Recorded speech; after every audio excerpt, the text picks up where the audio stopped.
Nada importa, ni los 1008 kilómetros que nos separan de Vigo, ni la larga noche sin dormir, ni el dinero gastado en el viaje. Ha costado mucho llegar, sufrir en los partidos, jugar a las matemáticas cada semana y sobre todo creer firmemente que todavía hay lugar para la esperanza. Difícil, pero no imposible. Por eso el Valencia tendrá hoy muy cerca, en Balaídos, a 10.000 seguidores.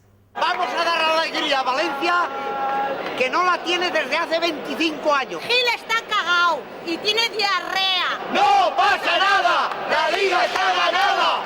¡No pasa nada! ¡La Liga está ganada! ¡No pasa nada!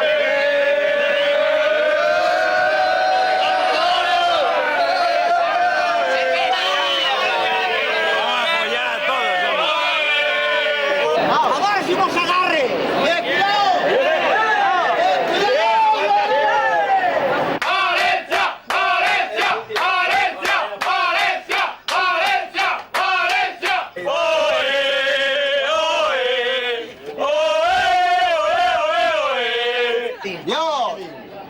Yo, señores, ¿vendremos la copa o en red?